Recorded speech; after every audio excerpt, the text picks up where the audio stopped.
Hey guys, here we are for sound and sound properties part 3. Remember in the last video we talked about how acousticians describe the things that we need for sound to occur. We need an oscillator or a vibrator, an activator or an actuator. We also need a resonator.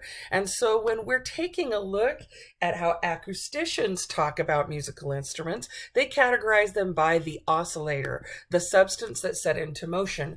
And they use a word with phone on the end, like the word telephone means that you can hear from far away. Phone means to hear. So a chordophone is something that has vibrating strings. There are lots of these instruments like guitars, like ukuleles, like violins, like the piano and the harp, a dulcimer, a banjo, a lute, lots of different things. All of them have different activators and different resonators. The next category has to deal with instruments that have vibrating columns of air, like the old-fashioned word aeroplane.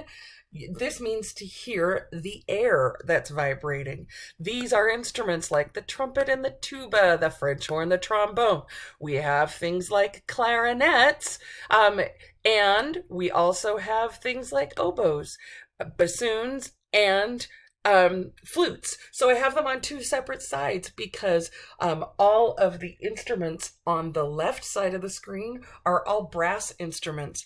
They are activated and made out of material that's very different than the instruments that are on the right side. The instruments on the right side have vibrating columns of air, usually made, at least at one point in time, through wooden instruments, and we call them woodwinds. And there are a couple of different ways we can activate the air in each of these instruments, but these aren't the only aerophones we have. Then we also have saxophones, forgot about that. Satan's own flute, the recorder, is also an aerophone, as are pipe organs and things like harmonicas. A third category of instruments are membranophones. Membrane refers to skins. Instruments with vibrating membranes are anything that has a head on them, like these timpani, like these bongos, like a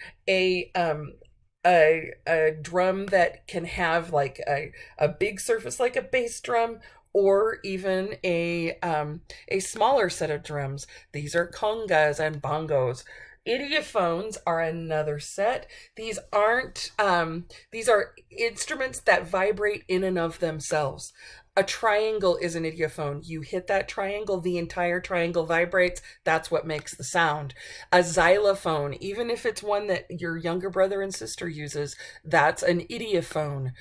Bells are idiophones. Washboards are idiophones. Maracas, these have things inside of, they used to be gourds that were dried out, and the seeds inside, you would shake them and make a great sound. We have things like the tam or the gong, cymbals. We also have things like marimbas, and your voice is actually an idiophone, aerophone kind of hybrid. 8th graders are not idiophones. Someone said they were idiot phones, not the same. The next category are the electophones. Electophones are instruments where we have an alternating current or an AC current that is making the vibration, or the vibration is completely digitized and computer generated. All right, so these would be things like electric instruments, electric guitars. These are electric keyboards, things that are like the theremin and any MIDI generated instruments. Things that require amplifiers are electophones. Now, whenever you're going to play an instrument, you have to be able to answer these questions.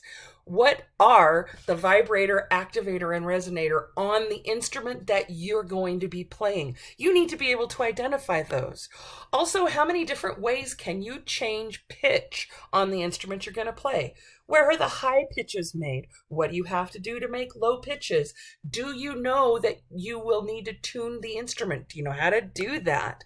And what do you need to do in order to make the sound louder or softer on your instrument? And as you're doing that, what's the ideal sound the instrument's supposed to make? That's what we refer to as the tone. These are all really important things we need to do when we're studying a new instrument. All right, good luck.